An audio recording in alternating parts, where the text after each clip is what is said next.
hi, konnichiwa! No, I'm not a fan of Japanese, but you know what is? Sushi Bar Kisu, located on Markham Place in Little Silver, New Jersey. Kisu means real Japanese. It's the best sushi in Little Silver. Enjoy karaoke on Tuesdays and Thursdays. Take out a free delivery when you drive to our location on Markham Place. Godzilla! Mabra! Sushi at low prices. Come to Sushi Bar Kisu, located on Markham Place in Little Silver, New Jersey. Chin chin, boy boy!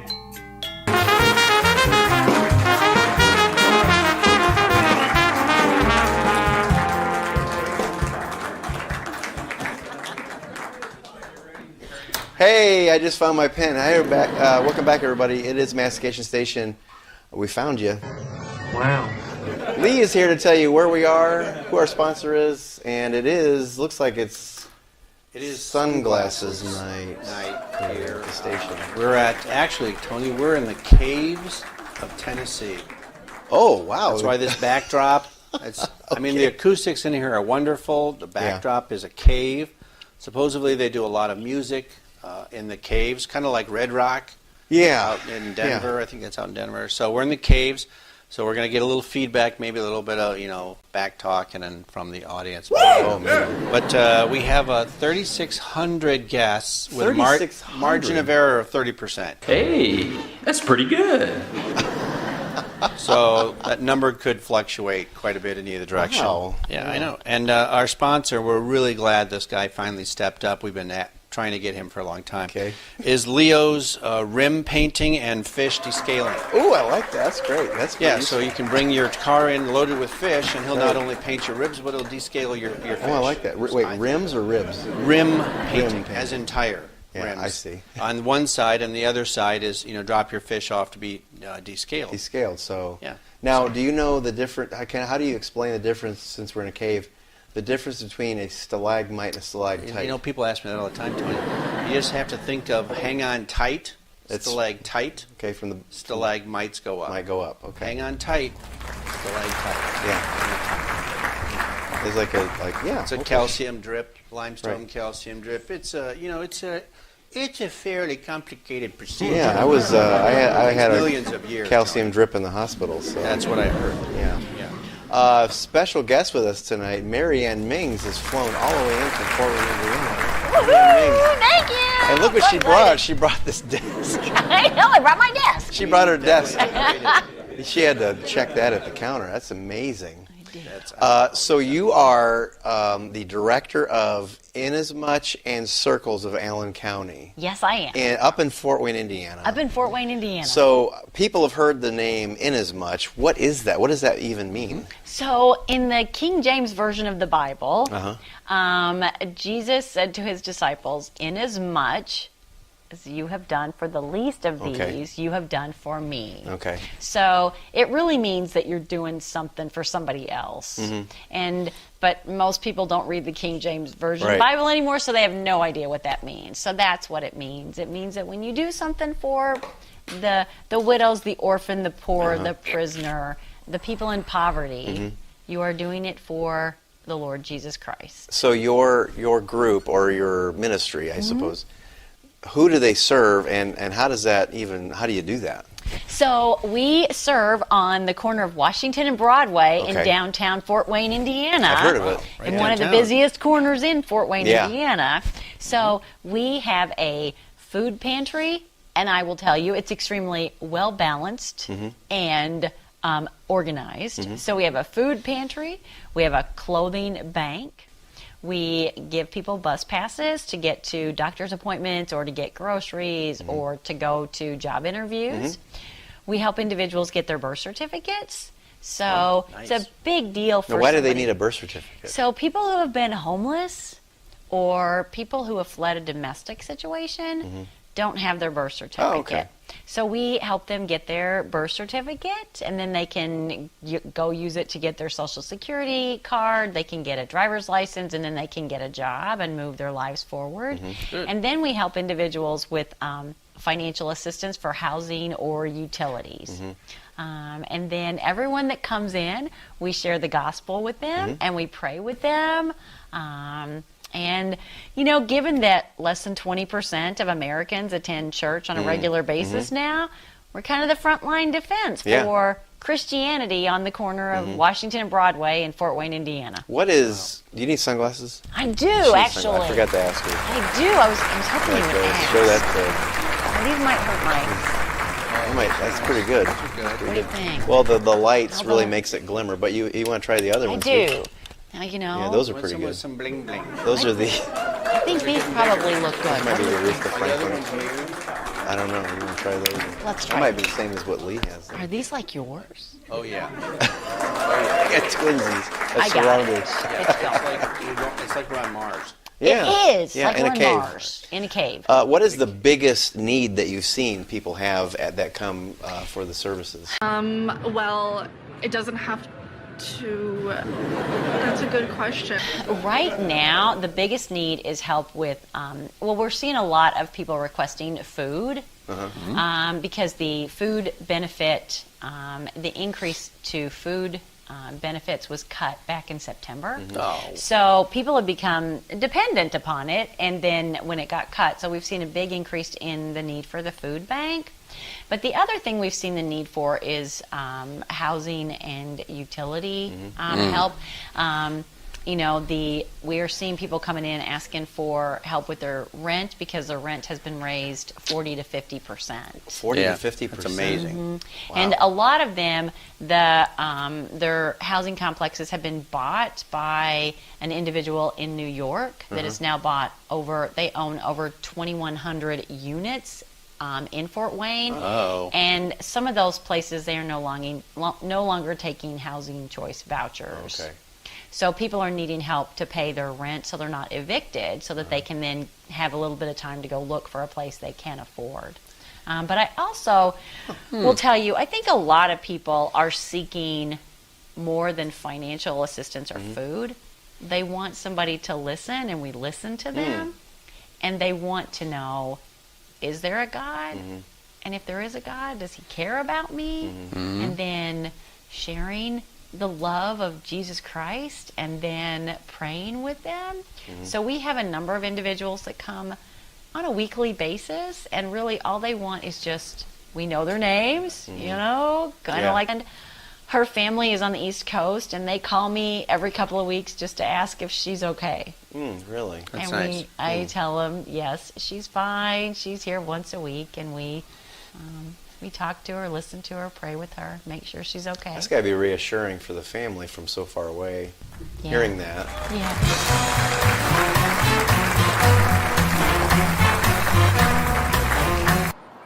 Howdy, y'all. This here's Mike. Down at Mike's Golf Shop, where we buy golf. That's right. We buy golf clubs. Mike's Golf Shop. Come on over here. We buy golf clubs. Over at Mike's Golf Shop. Come on down here. We buy golf clubs. That's right. We buy golf clubs. We buy golf clubs. We buy golf clubs. We buy golf clubs. We buy golf clubs.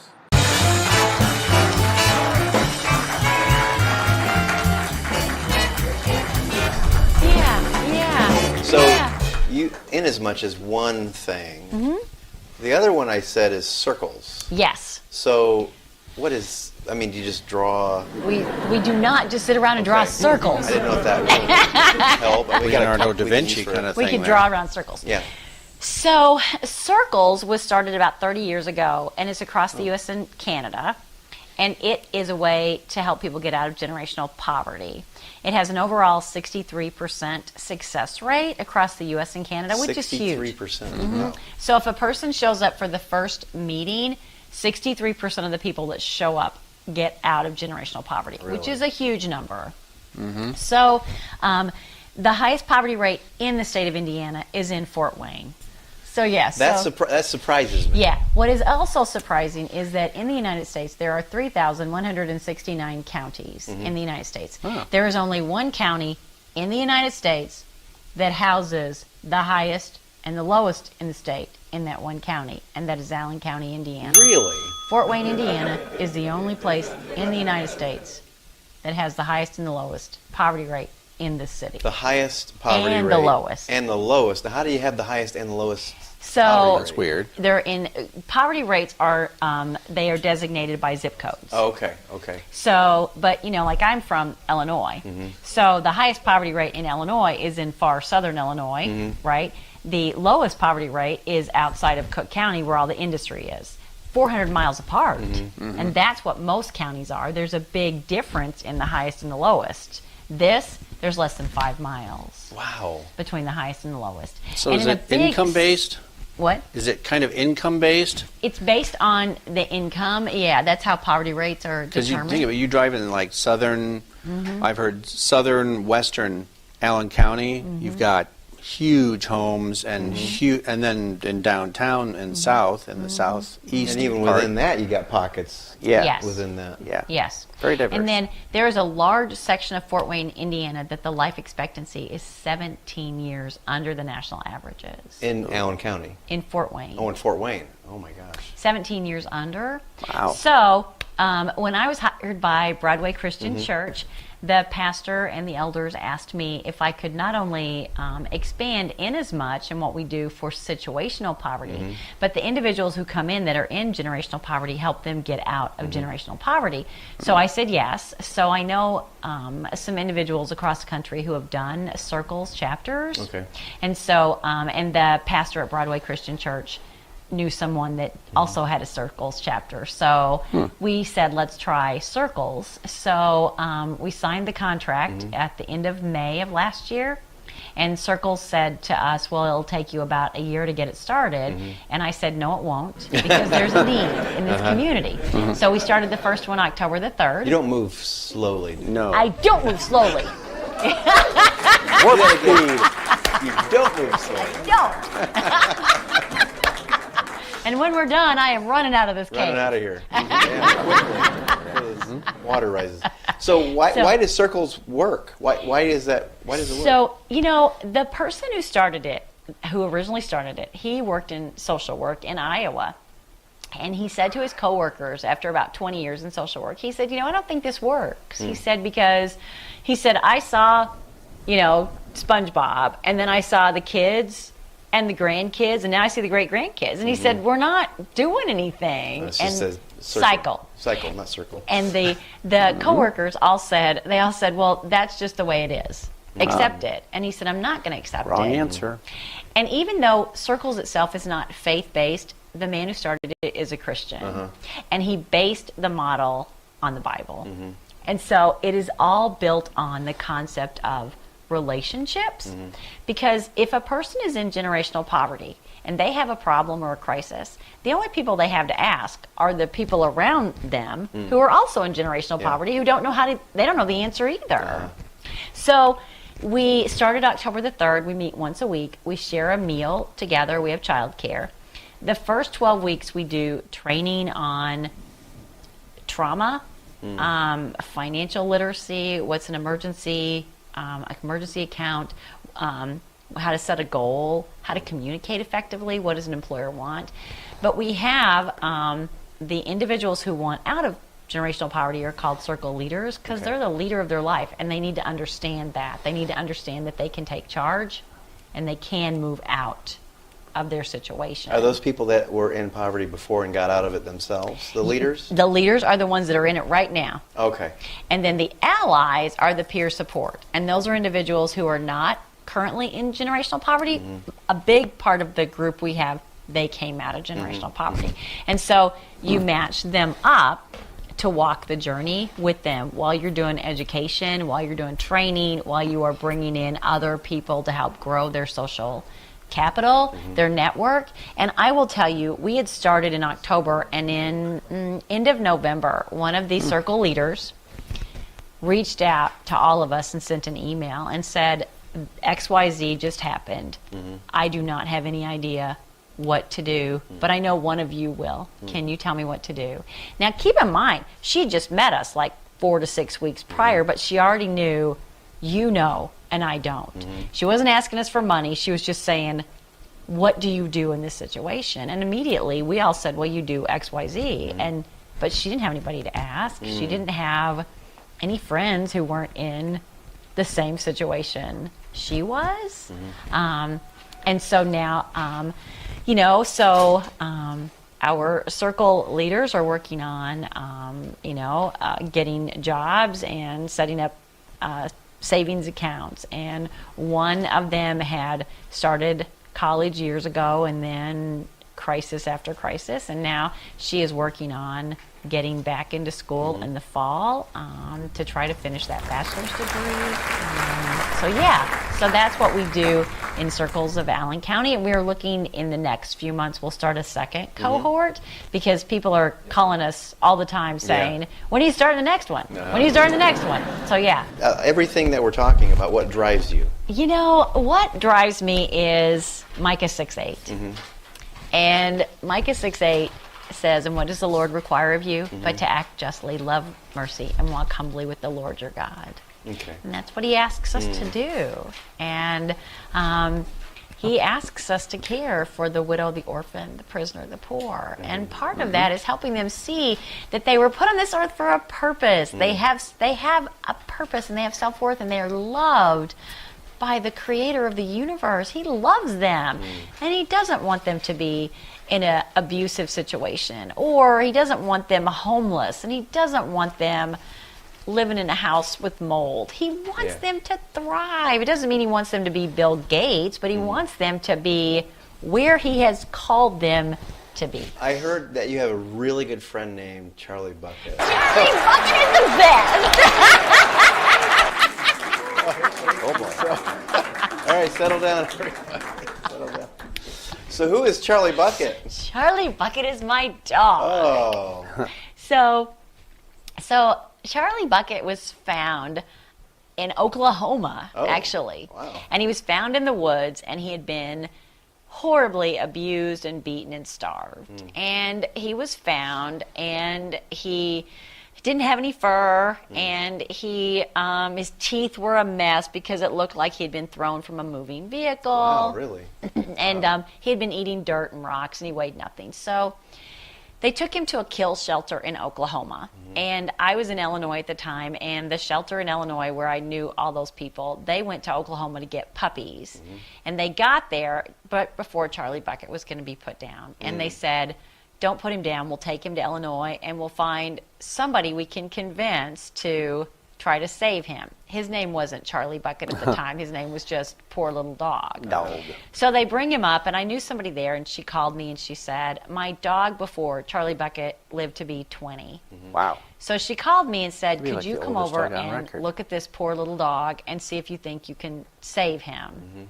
And so I walked into the animal shelter, and here's this little puppy with no fur, and his teeth were a mess. He had a malocclusion going and scared to death. And I looked at him and I said, well, looks like you just got the golden ticket. I'm going to name you Charlie Bucket after Willy Wonka. So, within a few weeks, Charlie Bucket, he had fur. I'd straightened his teeth. He gained weight. He's got his tail in the air.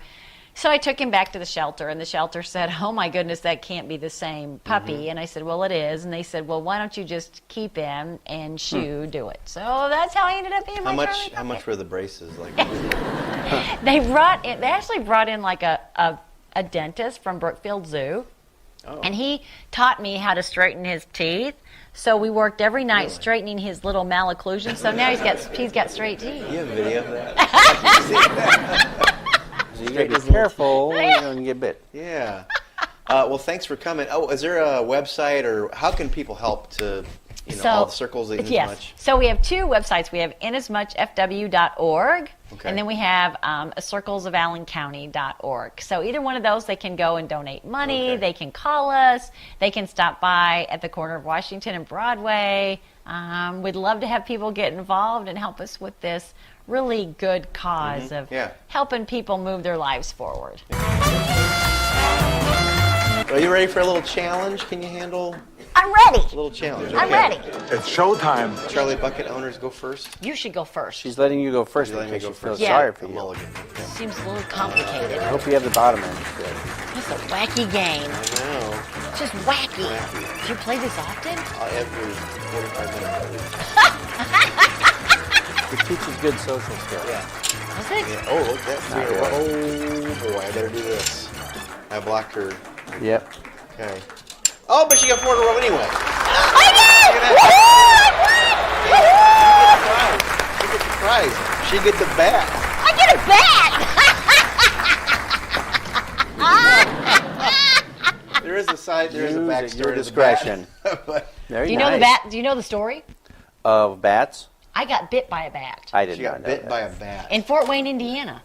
There's a lot going on in Fort Wayne. I had to have 12 rabies shots. Those were probably not comfortable. I woke up and he was on my knee, staring me in the eye. Oh my gosh. It's you versus him. Yeah, Mano a mano. yeah. So did you gently remove him or did you swap him? I screamed and I kicked him off. There, And there then you go. I jumped up and I scooped him up in a towel. Yeah. And I got him outside, and then I went down to the emergency room and said, I believe I might need rabies shots. And then everybody there starts screaming at me. Oh, why? And I said, why are you screaming? And they said, because you got bit by a bat. And so then everybody in this whole hospital has to come down and look at me like, oh, she got bit by a bat, right? Yeah. And You're I a thought, vampire bat. I hadn't been in Fort Wayne, Indiana very long, and I sat in the emergency room and I basically said, I'm going to go home and get Charlie Bucket and my clothes, and I'm leaving Fort Wayne, Indiana. Here we are. In Tennessee. So.